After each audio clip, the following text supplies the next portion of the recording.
Hello job seekers, Melanie here with CGL Recruiting. And today we're going to be talking about, should you get your resume done professionally? Now, I do want to first ask you, if you haven't, to please consider subscribing, ring that bell for notifications, and give us that thumbs up if you feel like this information is helpful. Now, there are lots of firms out there that are going to be approaching you, asking you, do you want to get your resume done? And they offer a variety of different services. In fact, my firm even does this. But I wanted to give you my true opinion on, do you need to spend the money to get your resume professionally redone?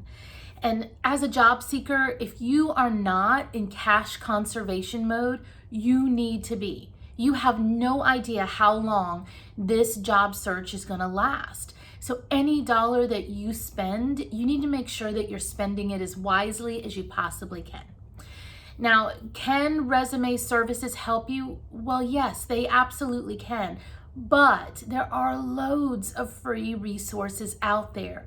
This is a topic that's covered by most HR consulting firms, most recruiting firms, and there's lots of different studies and information out there about it. We have several videos out there that are free that'll tell you how to do your resume.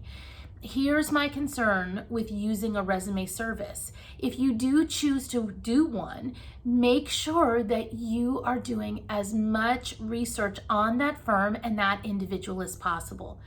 There are lots of people out there who are claiming to be career coaches, and you don't necessarily have the right skills to be coaching people on their careers if you truly have not done the research and lived and breathed the hiring HR process. Now, I always say, I like, if you're going to get your resume redone, to go to an HR person. And the reason for this is there are laws that do affect how a company looks at you as an individual. And unless that person that's not an HR person has done their research and knows what those are, they may be telling you to do something on your resume that doesn't actually help you. In fact, it may hurt you when regards to the company looking at you. Another thing is, if you have one company that says they do all resumes worldwide, I would start to dig in and ask them, well, tell me what the differences are for a resume in the US versus a resume in India versus a resume in Japan, because they are different and they have very different information that is allowed to be included on those different resumes.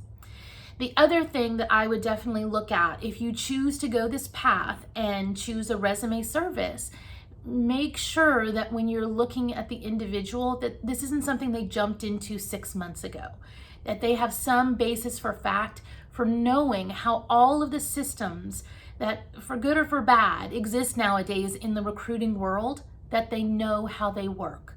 It's one thing to say, oh yeah, you have to get past the applicant tracking systems. It's another thing to say, I've actually worked in those applicant tracking systems. I have actually posted jobs. I've created job descriptions.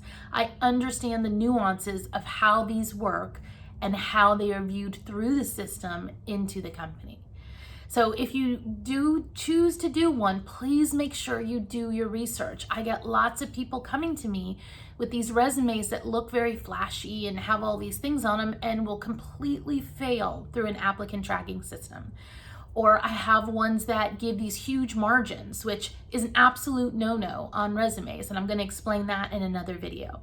So please make sure you're choosing one that is definitely one that you've researched and looked at thoroughly. But you can do this on your own. You know yourself best, you're great at research, and there's lots of free resources out there if you need it. Thanks for watching, and I hope you have a great rest of your day.